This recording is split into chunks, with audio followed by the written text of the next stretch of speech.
Good morning my dear students.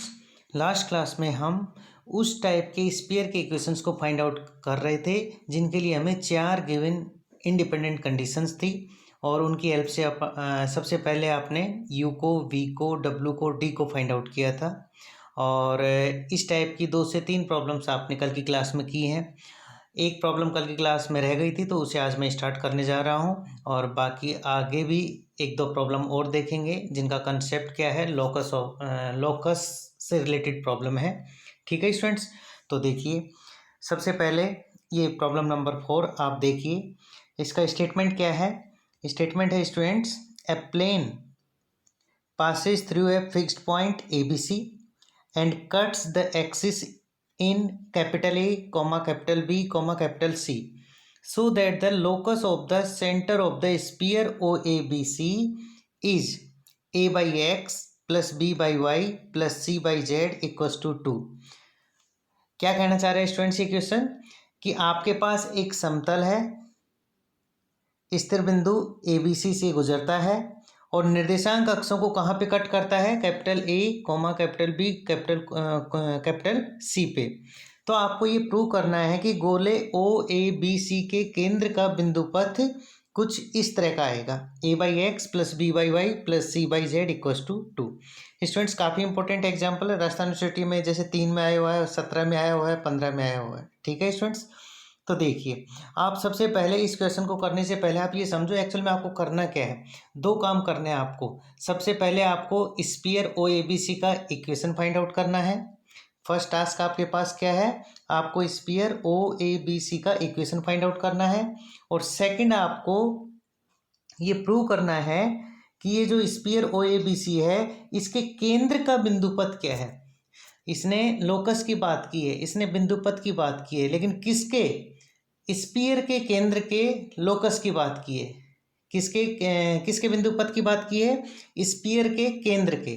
तो इसका मतलब आपको पहले किसी भी सिचुएशन में अगर इस क्वेश्चन को प्रूव करना है तो सबसे पहले आपके पास स्फीयर का इक्वेशन होना चाहिए। ठीक है, और जब आपके पास स्फीयर का इक्वेशन रहेगा तो डेफिनेटली आप उसका सेंटर भी फाइंड आउट कर सकते हो, और अगर आपके पास स्फीयर का सेंटर है तो फिर आप उसके लोकस के बारे में बात कर सकते हो। ठीक है स्टूडेंट्स, तो देखिए ज़रा, अब क्वेश्चन ये इस तरह का मैंने पहले भी करवाया है, बस एक लास्ट में इसमें प्रूव करने के लिए और दिया है आपको लोकस के रिगार्डिंग।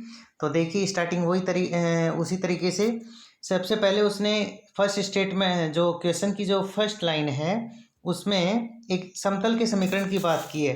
ठीक है ना, तो आपको पता है कि समतल का समीकरण क्या होता है? X upon A plus Y upon B plus Z upon C equals to 1 होता है। यहाँ पे स्टूडेंट्स मैंने ए की जगह अल्फा, बी की जगह बीटा और सी की जगह गामा लिया है। उसका रीज़न क्या है? क्योंकि ऑलरेडी क्वेश्चन के स्टेटमेंट में उसने एक पॉइंट ए बी सी के बारे में बता रखा है। तो इसलिए जब भी आप इस केस में समतल का समीकरण लिखोगे तो X upon something plus Y upon something plus Z upon something बराबर 1 लिखोगे, तो वो वहाँ पे समथिंग के केस में अल्फा, बीटा और गामा आ रहे हैं। ठीक है, तो ये आपका समतल का समीकरण हो गया। ठीक है स्टूडेंट्स, इसके बाद देखिए आपको ये जो बता रखा है क्वेश्चन में कि जो समतल फर्स्ट है ये एक फिक्स पॉइंट, एक स्थिर बिंदु ए बी सी से गुजरता है। कहाँ से गुजरता है? ए बी सी से। और आप जानते हो कि किसी चीज़ से गुजरने का मतलब उसे संतुष्ट भी करेगा। तो इस ए बी सी में अगर मैं आपसे पूछूं व्हाट इज एक्स तो आपका आंसर होगा ए, व्हाट इज वाई तो आपका आंसर होगा बी, व्हाट इज जेड तो आपका आंसर होगा सी। ठीक है ना, तो आप समतल के समीकरण में एक्स की जगह ए, वाई की जगह बी और जेड की जगह सी रख दीजिए, तो आपको एक नया इक्वेशन नंबर 2 मिल जाएगा। ठीक है स्टूडेंट्स, इक्वेशन नंबर फर्स्ट समतल का समीकरण है। इक्वेशन नंबर 2 ये समतल किस फिक्स पॉइंट से गुजर रहा है उसका समीकरण है। ठीक है, अब आगे देखिए, आपको पता है कि प्रश्न अनुसार जो समतल है वो निर्देशांक अक्षों को कहाँ कहाँ पे कट कर रहा है? Capital A, capital B, capital C पे कट कर रहा है। तो कल की क्लास में मैंने आपको बताया था कि ए बिंदु के निर्देशांक कैसे होंगे? ए 0 0 0 होंगे, लेकिन यहाँ ए की जगह आपने क्या ले रखा है? अल्फा, तो अल्फा 0 0 होंगे। और ये कैसे मिलेगा? आप प्लेन के इक्वेशन में जाइए, वाई और जेड को क्या पुट कर दीजिए? 0। देखिए जरा, प्लेन का इक्वेशन यही है आपके पास, तो आप इसमें वाई को 0 पुट कर दीजिए, जेड को 0 पुट कर दीजिए, तो ये दोनों टर्म किस में बदल जाएंगी? जीरो में बदल जाएंगी तो X by alpha equal to क्या बनेगा, तो यहाँ से आपके पास एक्स इक्वल टू कितना आ जाएगा, अल्फा आ जाएगा। ठीक है स्टूडेंट्स, तो कहने का मतलब जो कैपिटल ए पॉइंट है उसके निर्देशांक क्या होंगे, अल्फा 0 0। ऐसे अगर आपको कैपिटल बी पॉइंट के कोऑर्डिनेट चाहिए, इसके निर्देशांक चाहिए, तो आप क्या करेंगे, X equal to 0 Z equal to 0 put करेंगे तो आपको कैपिटल बी के निर्देशांक मिल जाएंगे, कैपिटल बी के कोऑर्डिनेट्स मिल जाएंगे। उसके बाद अगर आप सी के कोऑर्डिनेट्स फाइंड आउट करना चाहते हैं तो आपको एक्स इक्वल टू 0 और वाई इक्वल टू 0 रखना पड़ेगा। कहाँ पे, प्लेन के इक्वेशन में, तो आपको सी पॉइंट के कोऑर्डिनेट्स मिल जाएंगे। ठीक है स्टूडेंट्स, अब क्वेश्चन में उसने बता रखा है कि ये जो रिक्वायर्ड स्फीयर है, वांछित गोला है, ये कहाँ से गुजरता है, ये मूल बिंदु से गुजरता है। और जब भी मूल बिंदु से गुजरेगा तो डी हमेशा कैसा आएगा, 0 आएगा। लास्ट की क्लास में मैंने आपको बता रखा है।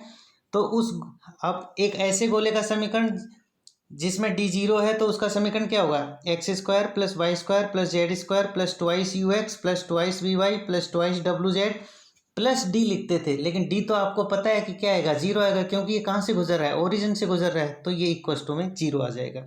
ठीक है, अब आपके पास गोले का समीकरण क्या है, ये गोले का समीकरण है। अब इसमें आपको क्या क्या फाइंड आउट करना है, आपको एक तो यू फाइंड आउट करना है, और एक आपको वी फाइंड आउट करना है, और एक आपको डब्ल्यू फाइंड आउट करना है। ठीक है स्टूडेंट्स, तो कितने अननोन फाइंड आउट करने हैं, 3 अननोन, यू वी और डब्ल्यू। आपको यू चाहिए, वी चाहिए और डब्ल्यू चाहिए। और 3 अननोन फाइंड आउट करने के लिए कितनी कंडीशन होनी चाहिए, 3 कंडीशन। और इस समय 3 कंडीशंस के किस टाइप में दे रखी हैं, 3 points, capital A, capital B और कैपिटल सी, मतलब इन बिंदुओं से ये स्फीयर गुजर रहा है। तो आप सेटिस्फाइड करा देंगे तो आपको यू वी और डब्ल्यू मिल जाएगा। ठीक है, तो ये कल की क्लास में मैंने आपको बताया था कि जब आप स्फीयर के समीकरण को इस पॉइंट से गुजारेंगे तो आपके पास इस तरह का इक्वेशन मिलेगा, alpha square plus 2 alpha equals to 0, जहाँ से alpha plus 2 U equals to 0 आप लिख सकते हो। अब अल्फा तो 0 हो नहीं सकता, इसका मतलब 0 कौन होगा, अल्फा प्लस 2 यू 0 होगा, तो वहाँ से यू कितना आ जाएगा, माइनस अल्फा बाई 2।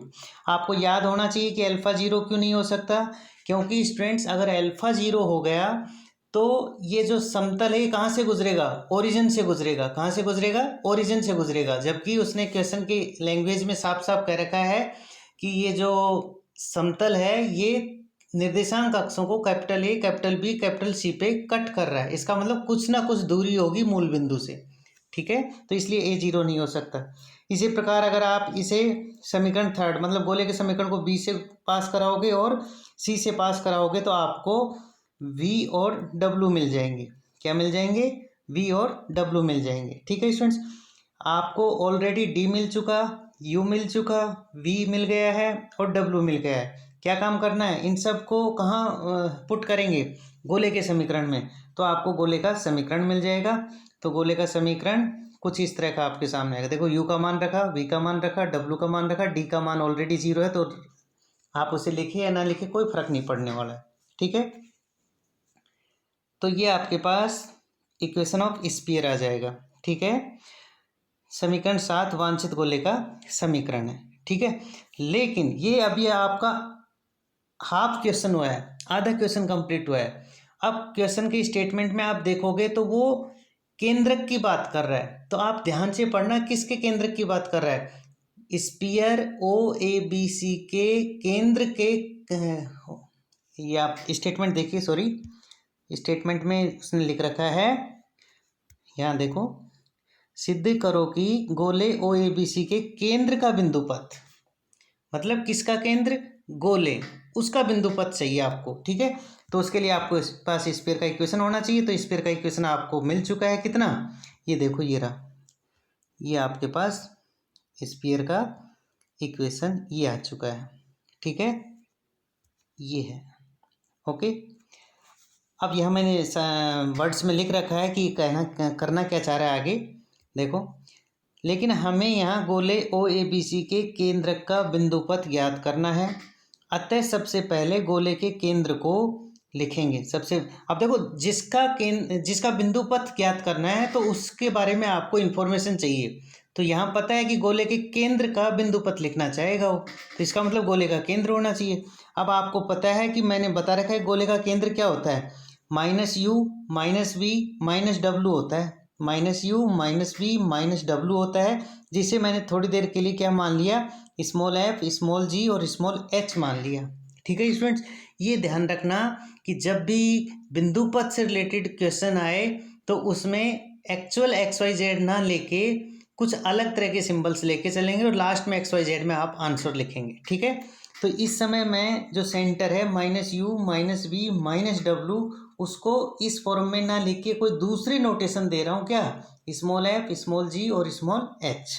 ठीक है, तो देखिए, तो सेंटर इस समय क्या है आपके पास, एफ जी एच। वैसे तो centre minus you minus we minus W होता है, लेकिन यहाँ मैंने इस मेंशन कर दिया है कि माइनस यू को आप क्या मानेंगे, एफ मानेंगे, माइनस वी को आप क्या मानेंगे, जी मानेंगे, और माइनस डब्लू को आप क्या मानेंगे, एच मानेंगे। ठीक है, तो एफ जी एच आपका सेंटर हो गया। अब मैंने कल की क्लास में ये भी बताया था कि अगर गोले का समीकरण है और आपको उसका सेंटर चाहिए तो आप क्या करोगे, जैसे मान लो आपको एक्स कोऑर्डिनेट चाहिए, तो आप एक्स का गुणांक देखिए कितना है, इस समय एक्स का गुणांक कितना है, माइनस अल्फा। एक्स का गुणांक कितना है, माइनस अल्फा। उसको मल्टीप्लाई करो किससे, -1/2 से, तो आपको कितना मिल जाएगा, अल्फा/2। तो इसका मतलब एफ कितना है, अल्फा/2। ऐसे ही अगर आपको वाई कोऑर्डिनेट चाहिए सेंटर का, तो आप क्या करो, वाई के गुणांक को किससे मल्टीप्लाई करो, -1/2 से, तो आपको β/2 मिल जाएगा। और ऐसे ही जेड का कोऑर्डिनेट चाहिए तो जेड के गुणांक को -1/2 से मल्टीप्लाई कीजिए तो आपको गामा/2 मिल जाएगा। ठीक है, तो आपको इस स्फीयर का सेंटर मिल चुका है, जो आपने क्या मान रखा है, एफ जी एच मान रखा है, और एफ जी की एच के मान अल्फा/2 β/2 और गामा/2 मिल चुके हैं। ठीक है स्टूडेंट्स, अब यहाँ से अगर मैं आपसे कहूँ कि what is the value of alpha, alpha का मान क्या है, तो आपका आंसर होगा 2f। व्हाट इज़ बीटा, तो बीटा का आंसर होगा 2g। व्हाट इज़ गामा, तो आपका गामा का आंसर होगा 2h। ओके, तो आपको क्या मिल चुके, अल्फा बीटा और गामा मिल चुके हैं। ठीक है स्टूडेंट्स, अब आप करोगे क्या अल्फा बीटा गामा का, तो आप स्टार्टिंग में देखिए इक्वेशन नंबर सेकंड को, स्टार्टिंग में आप इक्वेशन नंबर सेकंड को देखिए। तो इक्वेशन नंबर सेकंड क्या है, प्लेन का इक्वेशन है, किसका है, प्लेन का इक्वेशन है, लेकिन किस में लिखा हुआ है, अल्फा बीटा गामा में लिखा हुआ है। तो इस समीकरण सेकंड में आप अल्फा बीटा गामा के मान रख दीजिए, तो आपको एक समीकरण मिलेगा, कौन सा, ये देखो, अल्फा की जगह मैंने क्या रख दिया, 2f, बीटा की जगह 2g और गामा की जगह 2h। और यहाँ से ये जो 1/2 है, इस टर्म में 1/2 है, इस टर्म में 1/2 है, इस टर्म में 1/2 है, उसको कॉमन लेके इधर लेके जाऊंगा, तो a/f plus b/g plus c/h equals to क्या मिल रहा है, 2 मिल रहा है। ठीक है, ओके स्टूडेंट्स, तो अब आप लिख सकते हो, अतः गोले ओ ए बी सी के केंद्र, केंद्र इस समय क्या है, एफ, केंद्र क्या है, एफ जी एच का अभिष्ट बिंदु पथ क्या होगा। अब ये जो एफ जी एच है, इनको सबसे लास्ट में आपको किस में लिखना होता है, एक्स वाई जेड में, तो एफ की जगह एक्स रख दो, जी की जगह वाई रख दीजिए, और एच की जगह जेड रख दीजिए। तो आपसे जो पूछा है वो आ जाएगा, a/x plus b/y plus c/z equals to 2। ठीक है, तो ये आपका प्रूव हुआ स्टूडेंट्स। ठीक है, तो फर्स्ट क्वेश्चन ऐसा था, काफ़ी इंपॉर्टेंट प्रॉब्लम है। अब जो नेक्स्ट प्रॉब्लम है वो भी सेम इसी की तरह है, बस अभी जो आपने एग्जाम्पल देखा है उसमें आपने किसका बिंदु पथ प्राप्त किया है, आपने गोले के केंद्र का बिंदु पथ फाइंड आउट किया है। लेकिन अब जो नया क्वेश्चन है उसमें वो किसी ट्राइंगल का लोकस फाइंड आउट करवाएगा, किसी ट्राइंगल का बिंदु पथ फाइंड आउट करवाएगा। लेकिन उससे पहले का जितना भी काम है वो एज इट रहेगा। तो पहले तो आप क्वेश्चन पढ़ो। आपका क्वेश्चन क्या है, ए स्फीयर ऑफ कांस्टेंट रेडियस के passes through the origin and meets the axis in a, b, c. Prove that the locus of the centroid of the triangle ABC is 9 times of x square plus y square plus z square equals to 4k square। Hindi में आप देख सकते हो, कोई अचर त्रिज्या का एक गोला है आपके पास, जो कहाँ से गुजरता है, मूल बिंदु से, और मूल बिंदु से गुजरने का मतलब d इक्वस टू 0 आपके माइंड में आना चाहिए। एवं निर्देशांक अक्षों को कहाँ पे काटता है, ए बी सी पर काटता है। तो निर्देशांक अक्षों को ABC पे काटने का मतलब ए बिंदु के निर्देशांक कितने होंगे, A,0,0, फिर B के 0 और इसके क्या होंगे 0,0C होंगे, क्या होंगे 0,0C इसके निर्देशांक हो जाएंगे। ठीक है स्टूडेंट्स। फिर आगे सिद्ध कीजिए कि त्रिभुज ABC के केंद्र का बिंदु पथ ये होगा। अब यहाँ पे किसके बिंदु पथ की बात कर रहा है, त्रिभुज के केंद्रक की, सेंट्रोइड ऑफ ए ट्रायंगल की बात कर, मतलब locus of A centroid of A triangle की बात कर रहा है। ठीक है स्टूडेंट्स। तो सबसे पहले तो आपके पास स्फीयर का इक्वेशन होना चाहिए। और देखो काफ़ी इंपॉर्टेंट प्रॉब्लम है, राजस्थान यूनिवर्सिटी में 2 में 4 में 9 में 11 में 18 में रिपीटेड प्रॉब्लम है स्टूडेंट्स। ठीक है, तो आप देख सकते हो इसको।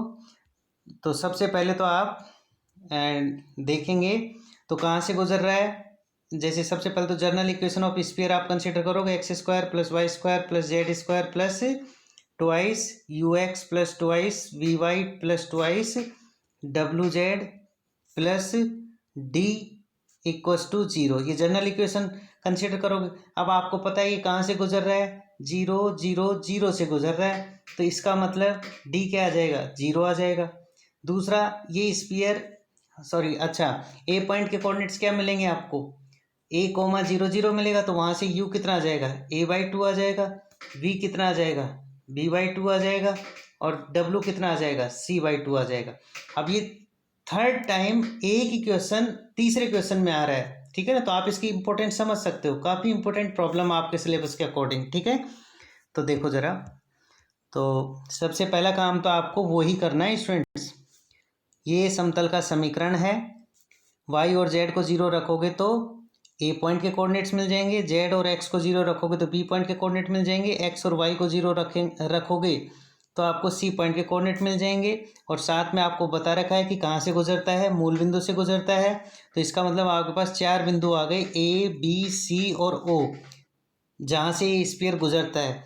तो आप इस स्फीयर का जनरल इक्वेशन लिखोगे, तो ये जनरल इक्वेशन लिख दिया स्टूडेंट्स। ठीक है, और जनरल इक्वेशन लिख के 1 बाई 1 करके एक एक करके प्रत्येक बिंदु से आप इसे गुजारेंगे तो सबसे पहले d बराबर 0 मिलेगा। फिर उसके बाद दूसरे पॉइंट A 0 0 से गुजारेंगे तो आपको क्या मिलेगा, u = a/2 मिल जाएगा। कैलकुलेशन आप देख सकते हैं, वही कर रखी है जैसे पहले किया था। ठीक है, और फिर उसके u मिल गया आपको।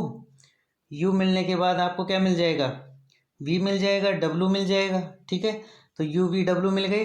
ठीक है, अब आप देख सकते हो यहाँ पे समीकरण 2 3 4 5 से d u v और w के मान आप कहाँ पुट करेंगे, आप ये मान पुट करेंगे स्फीयर के इक्वेशन में। तो स्फीयर के इक्वेशन में पुट करेंगे तो स्फीयर का इक्वेशन आपको कैसा मिल जाएगा, x² + y² + z² - ax - by - cz = 0 मिल जाएगा। ये आपकी इक्वेशन नंबर 6 आ गई। ठीक है स्टूडेंट्स, अब आगे देखिए आप, अब प्रश्न में क्या कह रहा है, क्वेश्चन में क्या कहा है, अकॉर्डिंग टू प्रॉब्लम, प्रश्न अनुसार वो क्या कहना चाह रहा है। आपको किसका बिंदु पथ चाहिए, आपको ट्राइंगल ABC के केंद्रक का बिंदु पथ 9 times of x² + y² + z² = 4k² दिखाना है, ये आपको प्रूव करना है। ठीक है, तो अब प्रूव कैसे करेंगे, ये सबसे इम्पोर्टेंट है। ठीक है स्टूडेंट्स, अब जो अभी थोड़ी देर पहले जो प्रॉब्लम की थी उसमें तो साफ साफ लिखा था उसने कि गोले के केंद्र का बिंदु पथ, इसलिए आपने गोले का समीकरण प्राप्त करके वहाँ से उसका क्या निकाल लिया था, सेंटर निकाल के आगे बढ़ गए थे।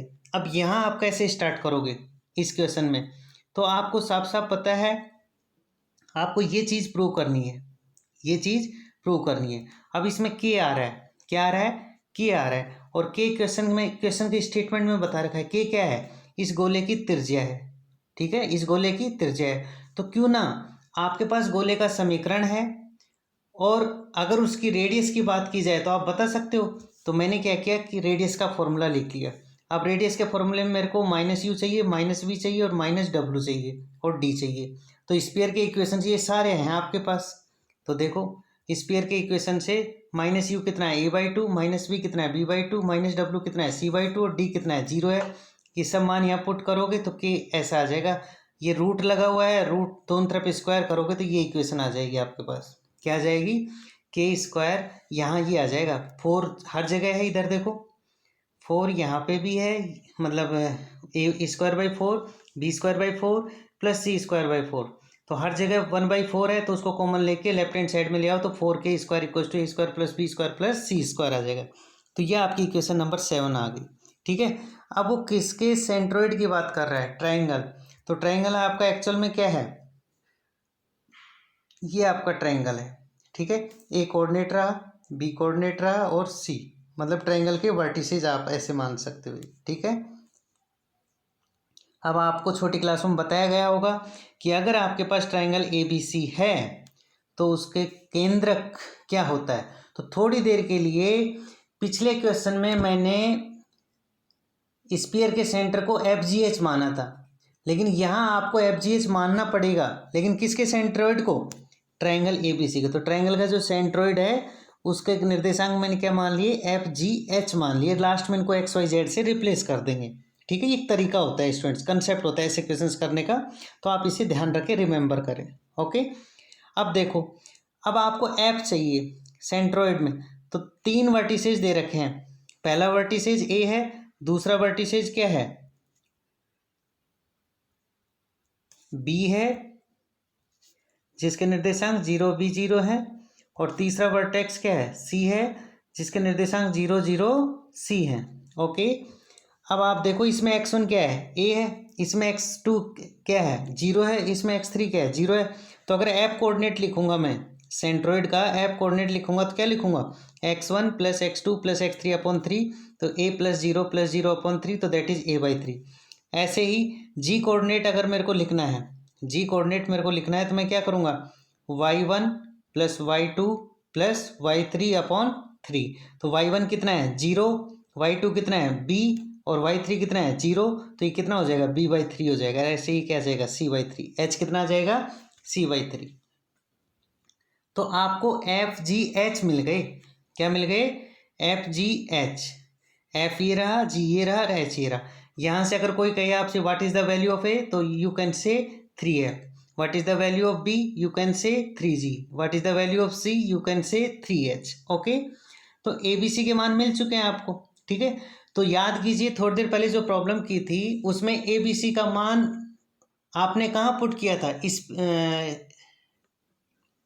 प्लेन के इक्वेशन में, x/a plus y/b plus z/c equal to 1 में पुट किया था। ठीक है, तो यहाँ पर भी आपको कुछ ऐसा ही करना पड़ेगा। ए बी सी मिल गई, तो अब ऐसी इक्वेशन तलाशो जिसमें ए बी सी बैठे हों।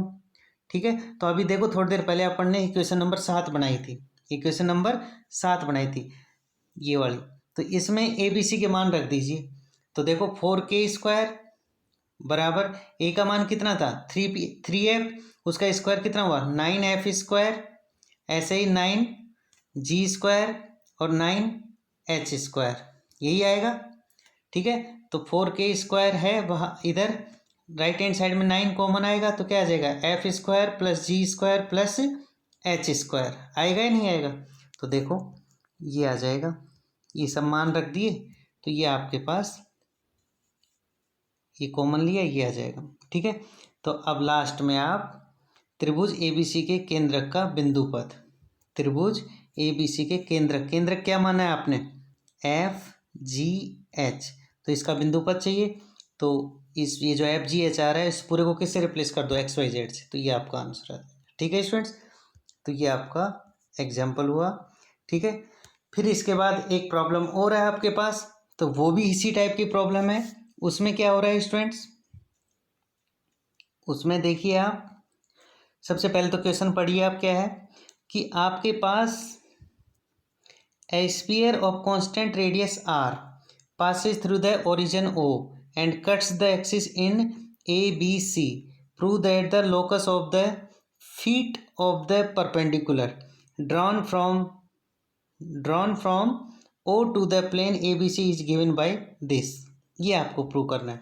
तो क्वेश्चन को हिंदी में देखिए एक बार, आपके पास एक अचर त्रिज्या r का एक गोला दिया गया है जो मूल बिंदु O से गुजरता है। मूल बिंदु से गुजरने का मतलब d बराबर 0, निर्देशांक अक्षों को ए बी सी पे कट करता है। इसका मतलब ए के निर्देशांक क्या होंगे a 0 0, बी के निर्देशांक क्या होंगे 0 b 0 और सी के निर्देशांक क्या होंगे, सी के निर्देशांक 0 0 सी। ये लैंग्वेज पढ़ते ही आपके माइंड में स्ट्राइक होना चाहिए, ठीक है।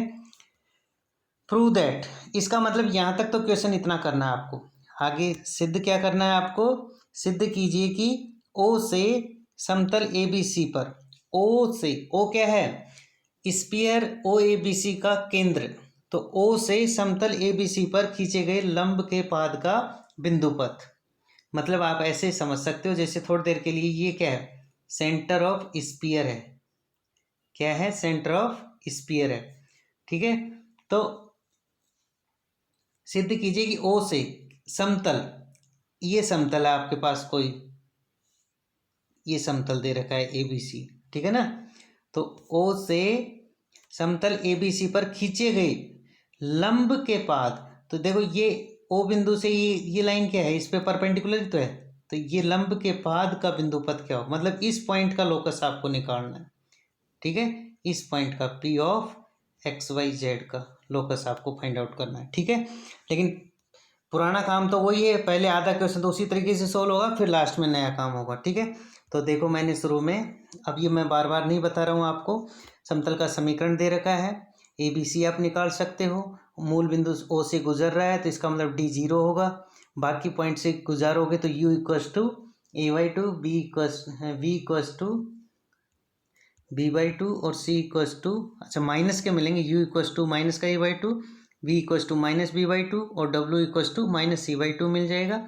ये सारे मान उठा के आप कहाँ रखोगे, स्पीयर के इक्वेशन में, तो आपको ये इक्वेशन नंबर 6 में स्पीयर का इक्वेशन मिल जाएगा जो इन 4 बिंदुओं से गुजर रहा है, ठीक है। अब क्वेश्चन में ट्विस्ट अब है, ठीक है। देखो आज की जितनी 3 प्रॉब्लम कराई हैं सबका स्टार्टिंग पार्ट वही था कि स्पीयर है, मूल बिंदु से गुजरता है, निर्देशांक अक्षों को कट करता है, तो यहाँ तक इक्वेशन नंबर 6 तक तो आपको आना ही पड़ेगा, चाहे आप सबसे पहला एग्जाम्पल देखे हों, चाहे उससे नेक्स्ट, या फिर आप देख रहे हैं जो, ठीक है। अब इसके बाद डिपेंड करता है कि वो किसके लोकस की बात कर रहा है, तो याद कीजिए सबसे पहला एग्जाम्पल था उसमें उसने स्पीयर के सेंटर के लोकस की बात की थी, उसके बाद जो एग्जाम्पल आया था उसमें उसने ट्राइंगल एबीसी के लोकस के बारे में बात की है, और इस समय जब वो इस प्रॉब्लम को जब डिस्कस कर रहा है तो वो किसके लोकस की बात कर रहा है, फिट ऑफ परपेंडिकुलर, मतलब स्पीयर के सेंटर से किसी प्लेन एबीसी पर आप एक परपेंडिकुलर ड्रॉ कर दीजिए, तो जहां आपने परपेंडिकुलर ड्रॉ किया है वो पॉइंट आपका होता है उसका फिट ऑफ परपेंडिकुलर, तो उसका आपको लोकस फाइंड आउट करना है, ठीक है। तो देखिए ज़रा, तो अब इसके लिए अब पहले तो आप बता दो, मेंशन कर दो, अब हमें सिद्ध करना है कि मूल बिंदु ओ से समतल ए बी सी पर डाले गए लंब के पाद का बिंदु पथ, ये प्रूव करना है आपको, x square plus Y square plus Z square का होल स्क्वायर इंटू एक्स की पावर -2 प्लस वाई की पावर -2 प्लस जेड की power -2 equals to 4r square, ठीक है। तो अब आप इस 4r स्क्वायर को देखते ही समझ में आ जाना चाहिए, पिछले वाले क्वेश्चन में रेडियस के थी, तो इसलिए अपन ने स्फीयर के इक्वेशन से रेडियस निकाल के आगे बढ़ गए थे, तो इस क्वेश्चन में भी आप क्या है, स्फीयर के इक्वेशन से रेडियस निकालिए और आगे बढ़ जाइए, आपका आंसर आ जाएगा। तो देखो जरा, प्रश्न अनुसार गोले की त्रिज्या क्या है, आर है, आर का फॉर्मूला लिखा, -u -v -w के मान रखे, आर इक्वस टू ये हुआ, तो यहाँ से स्क्वायर हटाओगे तो ये कुछ इस तरह की आ जाएगी। इक्वेशन नंबर 7 आ गई, इक्वेशन नंबर 7 में देखो क्या आ रहा है, 4r square equals to A square plus B square plus C square. तो अब एक चीज़ तो आपके माइंड में क्लियर है कि 4r स्क्वायर को तो आपको मेंटेन करना है ही, क्योंकि ये तो प्रूफ में मांग ही रहा है, इसका मतलब आपको राइट हैंड साइड को चेंज करना है, A square plus B square plus C square को, तो कुल मिला के आपके पास किसका मान होना चाहिए, A square plus B square plus C square का। अब वो कैसे मिलेगा वो देखिए, समतल का समीकरण तो यही है आपका, x by a plus y by b plus z by c equals to 1, ठीक है। अब आपने परपेंडिकुलर कहाँ से ड्रॉ किया है, मूल बिंदु मूल बिंदु से, ठीक है। तो अब आपको पता है कि मैथमेटिक्स के अकॉर्डिंग ये जैसे ऐसे समझ सकते हो आप, ये पॉइंट है, ये प्लेन है, ठीक है, इस पॉइंट से इस प्लेन पे आपने एक परपेंडिकुलर ड्रॉ किया है, तो इस परपेंडिकुलर लाइन का इक्वेशन क्या होता है, तो वो यहाँ पे मैंने लिख रखा है कि x माइनस जिस, अच्छा इस पॉइंट के कोऑर्डिनेट्स क्या हैं, x1 y1 z1, ठीक है। यहाँ पे आप परपेंडिकुलर ड्रॉ कर रहे हो इस प्लेन पे, ठीक है। तो मैंने यहाँ पे लिख दिया है कि x minus zero upon one by a, y minus zero upon one by b, z minus zero upon one by c equals to के क्या है, इस परपेंडिकुलर लाइन का समीकरण है, ठीक है। अब ये परपेंडिकुलर लाइन का समीकरण है, आपको पता है कि ये समीकरण 8 क्या है, एक लाइन का ही तो समीकरण है, लाइन का समीकरण है, तो इस पे इसके बराबर में के मानकर अपन किसी भी बिंदु के निर्देशांक ज्ञात कर सकते हैं। तो मैंने क्या किया, बराबर में के मान के x बराबर के बाई ए, वाई बराबर के बाई बी और z बराबर के बाई सी फाइंड आउट कर लिया। अब ये के बाई ए, के बाई बी, के बाई सी समीकरण 8 पर स्थित एक बिंदु है, ठीक है। और माना ये बिंदु लंब पाद के निर्देशांक एफ जी एच है, ठीक है। एक्चुअल में आपने इस पॉइंट से ही तो परपेंडिकुलर ड्रॉ किया है यहाँ पे, ठीक है। तो मैंने क्या मान लिया कि ये जो बिंदु आपको मिला है यही क्या है, फिट ऑफ परपेंडिकुलर है, क्या है, फिट ऑफ परपेंडिकुलर है। तो अब फिट ऑफ परपेंडिकुलर है तो इसके कोई ना कोई कोऑर्डिनेट होंगे, तो याद करो उनको अपन क्या मान सकते हैं, एफ जी एच। तो एफ का मान के बाई ए, जी का मान के बाई बी और एच का मान के बाई सी, ठीक है। अब यहाँ से ए का मान कितना है, के बाई एफ, बी का मान कितना है, के बाई बी, ठीक है ना, और सी का मान क्या है, के बाई एच, ठीक है। तो ये आपको ए बी सी के मान मिल जाएंगे। अब ए बी सी के मान मिल गए तो आप इनको कहाँ रख सकते हो, अभी थोड़ी देर पहले इक्वेशन नंबर 7 आई थी आपके पास, इक्वेशन नंबर 7 क्या थी, 4r² equals to A square plus B square plus C square थी। तो ए बी सी के मान आपने यहाँ रख दिए, तो के square upon F square plus के स्क्वायर अपॉन जी स्क्वायर प्लस के स्क्वायर अपॉन एच स्क्वायर। अब यहाँ से आप क्या है, ऊपर से के स्क्वायर कॉमन ले लीजिए आप, तो के स्क्वायर कॉमन लेंगे आप तो ये कुछ इस तरह का बचेगा। और ये देखो 1 अपॉन एफ स्क्वायर है तो उसको ऊपर लेके जाओगे तो एफ की पावर -2, 1 अपॉन जी स्क्वायर है उसे ऊपर लेके जाओगे तो जी की पावर -2, 1 अपॉन एच स्क्वायर है तो एच की पावर -2, ठीक है। तो ये 4r² इक्वल्स टू ये आ जाएगा इक्वेशन नंबर 10। लेकिन अभी भी आपका पूरा आंसर नहीं है, तो और यूज करेंगे अपन एक कंडीशन, क्या कि लंब पाद आपने कहते हैं कि एफ जी एच है, लेकिन ये किस पर स्थित है, उस समतल पर भी तो समतल स्थित है। तो समतल का समीकरण क्या, x upon a, y upon B plus Z upon C equals to 1 है, ठीक है। तो अब यहाँ पे ये बिंदु इस समतल पे है तो इसको संतुष्ट करेगा, तो एक्स वाई जेड की जगह क्या रखोगे आप, एफ जी एच। तो मैंने सबसे पहला काम तो क्या किया, एक्स वाई जेड की जगह एफ जी एच रख दिया, और फिर वापस मैं ए के मान रखूँगा। तो ए का मान क्या था, के बाई एफ, बी का मान क्या था, के बाई जी, सी का मान क्या था, के बाई एच, ठीक है। तो यहाँ से आप देखोगे तो एफ स्क्वायर अपॉन के और ये जी स्क्वायर अपॉन के, एच स्क्वायर अपॉन के को उधर लेके जाओगे तो के बराबर एफ स्क्वायर प्लस जी स्क्वायर प्लस एच स्क्वायर आ गया, ठीक है स्टूडेंट्स। समीकरण 11 आ गई, तो समीकरण 11 से के का मान समीकरण 10 में रख दो। तो समीकरण 10 में देखो ये रहा, ये जो है ना के, इसकी जगह 11 से मान रख दो। तो जैसे आप मान रखोगे तो आपके पास ये इक्वेशन आ जाएगी स्टूडेंट्स, ठीक है। अतः लंब पात एफ जी एच का अभिष्ट बिंदु पद क्या हो जाएगा, 4r² equals to x square plus Y square plus Z square का होल स्क्वायर इंटू एक्स की पावर -2 प्लस वाई की पावर -2 प्लस जेड की पावर -2, और यही आपको प्रूव करना था, ठीक है स्टूडेंट्स। तो आज के लिए इतना ही काफ़ी है, थैंक्स।